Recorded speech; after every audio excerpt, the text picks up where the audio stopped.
ये आतंकवादी हैं, इन पे यूएपीए का मुकदमा लगना चाहिए, आतंकवाद का मुकदमा लगना चाहिए मनीष कश्यप के ऊपर भी, जो इस आतंकवादी गतिविधियों का हिस्सा है चाइना और पाकिस्तान के साथ मिलकर जो आरएसएस और ये मनुवादी कर रहे हैं। वो हैं ये टीवी के जो सो कॉल्ड एंकर्स हैं, जो क्रिमिनल्स हैं, जो सुप्रीम कोर्ट के जजेस ने भी कहा कि हमारे ऊपर दबाव, बड़ा जन आंदोलन, जन सैलाब उतरने वाला है सड़कों पे, ताकि ये जुडिशरी को डरा धमका ना सकें, उनको लालच में ना ले सकें।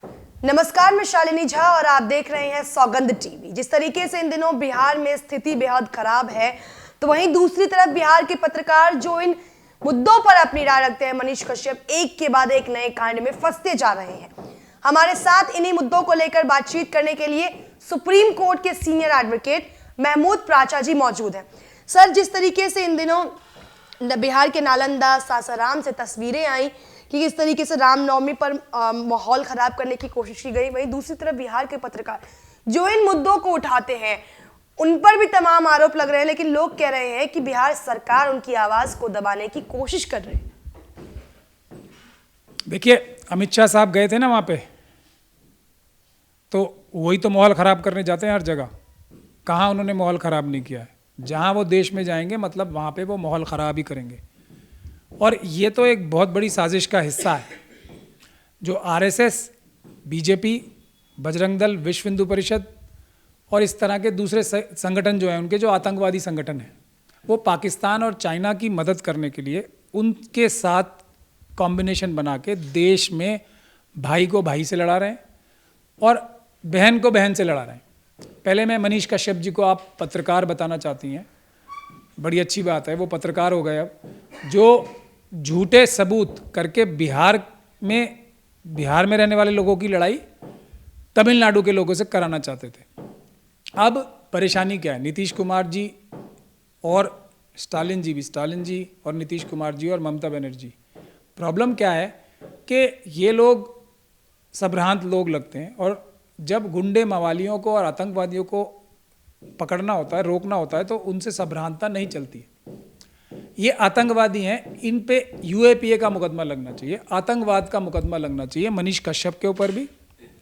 और ये सब जो विश्व हिंदू परिषद, बजरंग दल और ये जितने भी लोग हैं जो मस्जिदों पे, गुरुद्वारों पे, चर्चिस पे, लोगों के घरों में घुस के जो हमले करते हैं, ये एक ट्रेंड ऑर्गेनाइजेशन जिसकी पेरेंट ऑर्गेनाइजेशन आरएसएस है। अब आप देखिए, रामनवमी का जुलूस तो शांतिपूर्ण ढंग से निकल रहा होता है, सैकड़ों साल से निकल रहा है, कुछ नहीं होता कभी।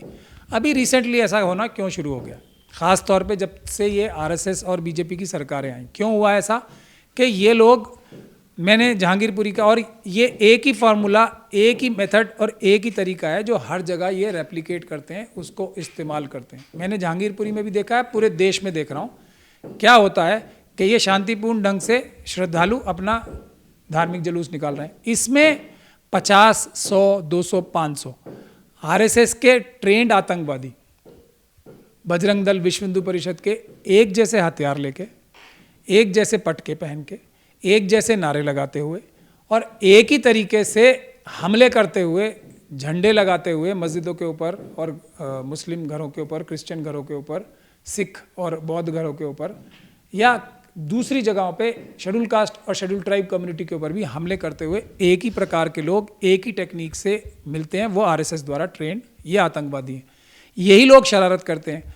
अब दूसरे, इसके बाद जब किसी के घर में जाके आग लगाएंगे, किसी की मस्जिद में जाके या चर्च में जाके आग लगाएंगे, तो वो राइट टू सेल्फ डिफेंस में, जो भारत का संविधान और कानून इजाज़त देता है कि जब तक आपकी जान को और माल को खतरा है, आप अपनी हिफाजत के लिए जो भी करेंगे वो जायज़ है, तब तक जब तक कि आपकी जान और माल को खतरा।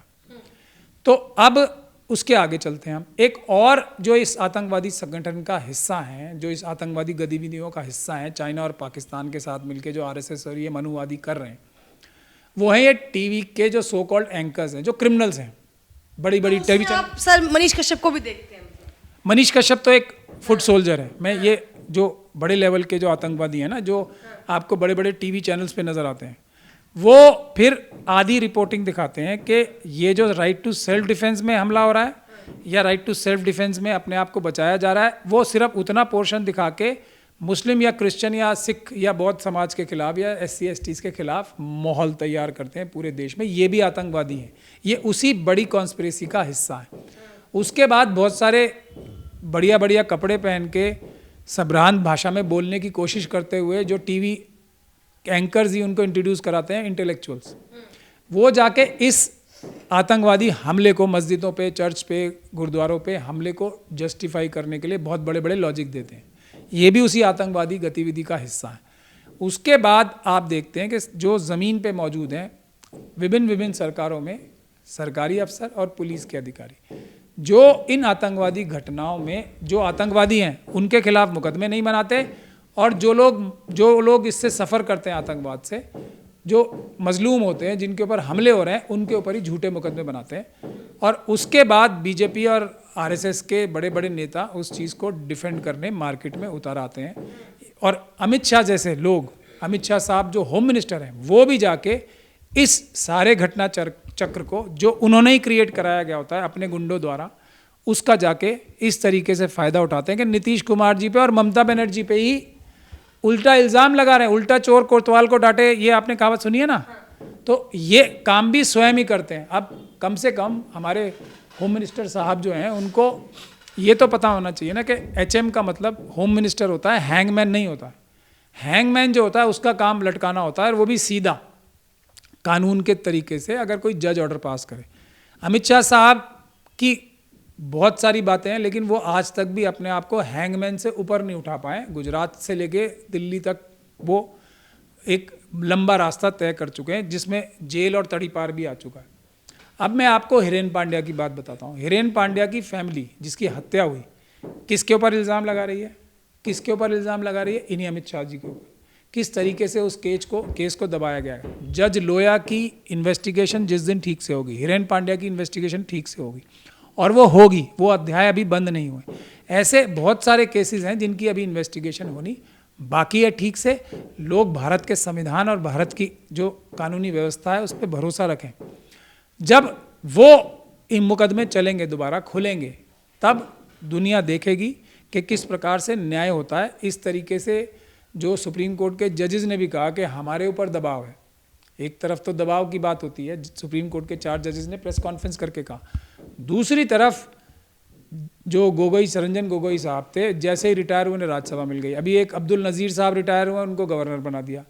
तो जो ये कैरेट एंड स्टिक पॉलिसी सरकार जजेस को भी डराने के लिए, और हम एक बहुत बड़ा मार्च कर रहे हैं अभी 14 अप्रैल को, जुडिशरी की इंडिपेंडेंस बचाने के लिए। इस सरकार के हमलों को जो जुडिशरी के ऊपर कर रहे हैं उसमें सरकार के खिलाफ, और ईमानदार जुडिशरी के पक्ष में जो जजेस ईमानदार हैं उनके पक्ष में बड़ा जन आंदोलन, जन सैलाब उतरने वाला है सड़कों पे, ताकि ये जुडिशरी को डरा धमका ना सकें, उनको लालच में ना ले सकें। ये हम काम करने जा रहे हैं। तो अब मैं अमित शाह जी की ज़मानत के बारे में बताता हूँ कि तुष्टीकरण की जो बात कर रहे हैं ना, कि एक आफ्ताब आलम साहब सुप्रीम कोर्ट के जज थे, उन्होंने उनकी ज़मानत दी थी।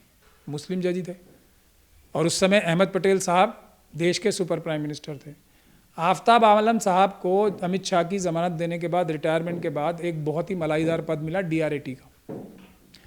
अमित शाह साहब, मोदी जी और अहमद पटेल की दोस्ती जग जाहिर है। सब एक दूसरे को मोटा भाई कहता है, कोई बाबू भाई कहता है एक दूसरे को, ये सब दुनिया भर जानती है। गुजरात में तो खैर सबको ही पता है। उसके बाद उनके एक DRAT का चेयरमैन मिला उन्हें, और उनके एक क्लोज रिलेटिव को कैट का चेयरमैन, रिफत आलम साहब को, वो कैट के चेयरमैन बन गए। ये है तुष्टीकरण, ये है क्विड प्रो को की एक मिसाल, जिससे अमित शाह साहब की बेल मिली, ऐसा प्रतीत होता है। तो वो किसने दिलवाई उस टाइम? तो अहमद पटेल साहब ही दिलवा सकते थे। तो उसके बाद ही तो ये अमित शाह साहब बीजेपी के प्रेसिडेंट भी बन पाए, उसी की वजह से तो ये होम मिनिस्टर भी बन पाए। तो ये है सच्चाई देश की। और एक ना एक दिन भारत का संविधान इतना मजबूत है कि हर मुजरिम, जो वो कितनी भी बड़ी जगह पे हो या पहुंच जाए, अहमद पटेल साहब के खिलाफ भी हम लोगों ने ही FIR कराई थी। यहाँ पे दिल्ली में एक 50,000 करोड़ की वक्फ की प्रॉपर्टी हड़पने की वो चेष्टा कर रहे थे, तो भारत के संविधान से ही दिलवाई।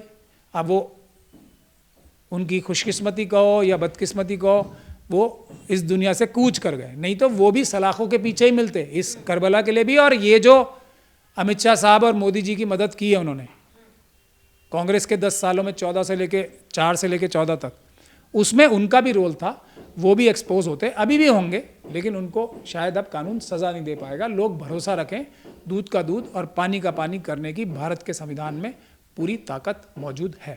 तो क्या कुछ कहा है सुप्रीम कोर्ट के सीनियर एडवोकेट महमूद प्राचा जी ने, आपने सुन लिया। वीडियो में फिलहाल इतना ही। हाजिर होंगे एक नए मुद्दे, एक नए वीडियो के साथ। हमें कमेंट सेक्शन में आप अपनी राय जरूर बताएं और देश और दुनिया की तमाम बड़ी खबरों के लिए हमारे चैनल के साथ बने रहे। कैमरा पर्सन सचिन के साथ शालिनी झा, दिल्ली, सौगंध टीवी। आप देख रहे हैं सौगंध टीवी, सौगंध वतन की।